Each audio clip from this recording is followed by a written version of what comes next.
Most IMP વર્તુળ ચેપ્ટરની writer કે જે દરેક વર્ષે બોર્ડના પેપરમાં પૂછાય છે. પ્રશ્ન છે, સાબિત કરો કે વર્તુળની બહારના બિંદુમાંથી દોરેલા સ્પર્શકોની લંબાઈ સમાન હોય. હવે આ વર્તુળ, એની બહારનું બિંદુ પીમાંથી દોરેલા બે સ્પર્શકો પીએ અને પીબી, આની લંબાઈ કેવી હોય? સમાન હોય. આવું આપણે સાબિત કરવાનું છે. પક્ષ એટલે કે જે આપેલી વસ્તુ છે, આપેલી કઈ વસ્તુ છે? તો કે ઓ કેન્દ્રવાળા વર્તુળની બહારના બિંદુમાંથી બે સ્પર્શક દોરેલા છે. બે સ્પર્શક દોરેલા છે. ક્યાં ક્યાં સ્પર્શક? એક પીએ અને પીબી. સાબિત કરવાનું છે. જે પરિણામ સાબિત કરવાનું હોય એને કહેવાય સાધ્ય. પરિણામ સાબિત કરવાનું છે એપી બરાબર પીબી, એટલે કે સ્પર્શકની લંબાઈ કેવી હોય? તો કે સમાન હોય. પીએ બરાબર પીબી, આવું સાબિત કરવાનું છે. જેટલું પીએ છે એટલું જ પીબી, સ્પર્શકની લંબાઈ સમાન હોય. તો હવે જો આપણે સાબિત કરીએ, કઈ રીતે આ સાબિત થાય? ત્રિકોણના સમરૂપતાના સિદ્ધાંત મુજબ આ સાબિત થાય. ત્રિકોણની સમરૂપતાનો સિદ્ધાંત, સાબિતીમાં આપણે પેલા પક્ષ બેઠો લખી શકીએ. પક્ષ એટલે કે ઓ કેન્દ્રવાળા વર્તુળની બહારના બિંદુમાંથી બે સ્પર્શક દોરેલા છે. ક્યાં ક્યાં? પીએ અને પીબી. હવે સાબિતી માટે એક ઓપી રેખાખંડ દોરવું. ખાસ ધ્યાન દેજો, ઓપી રેખાખંડ દોરવાથી બે ત્રિકોણ બન્યા. ઓપી રેખાખંડ દોરો. ઓપી રેખાખંડ દોરવાથી મને બે ત્રિકોણ મળ્યા. ક્યાં ક્યાં? એક PAO અને PBO, બે ત્રિકોણ બન્યા. POA એક ત્રિકોણ, POA તથા બીજો ત્રિકોણ POB.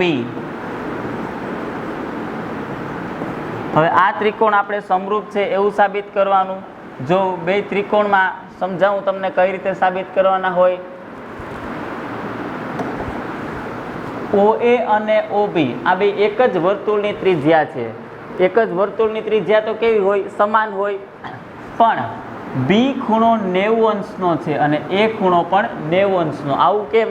તો કે ત્રિજ્યા હંમેશા સ્પર્શકને કેવી હોય? લંબ હોય. પ્રમેય 10.1 આપણે ભણી ગયા. બંને ત્રિકોણમાં જેવડું OA છે એવડું જ OB. કઈ રીતે? તો કે એક જ વર્તુળની ત્રિજ્યા, અને એક જ વર્તુળની ત્રિજ્યા તો કેવી હોય? સમાન હોય. જેવડો ખૂણો A છે એવડો જ ખૂણો B. આ કઈ રીતે?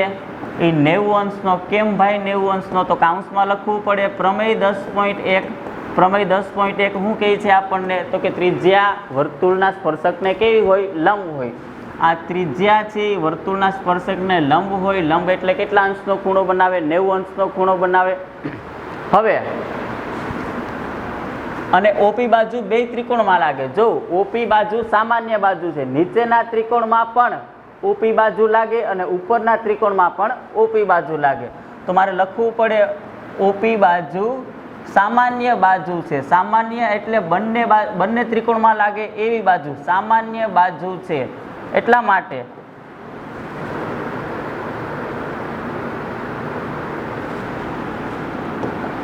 પેલા તો સૌથી પહેલા એક બાજુ સરખી, ખૂણો સરખો અને ત્રીજી બાજુ સરખી. તો હવે બાખુબા શરત મુજબ, કઈ શરત?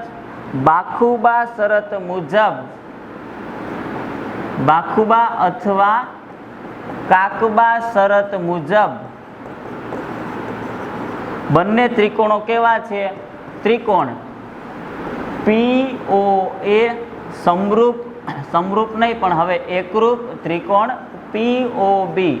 બંને ત્રિકોણ એકરૂપ ત્રિકોણ છે. એકરૂપ ત્રિકોણ હોવાથી તમામ બાજુ પણ સરખી હોય અને તમામ ખૂણા પણ સરખા હોય. તો અહીં સાઈડમાં લખું, એકરૂપ ત્રિકોણ હોય તો બધા ખૂણા પણ સરખા હોય અને બધી બાજુ પણ સરખી હોય. તો ત્રીજી જે બાજુ વધી PA અને PB, આ બંને પણ કેવા હોય?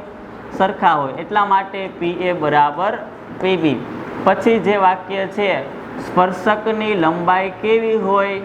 હંમેશા સમાન હોય.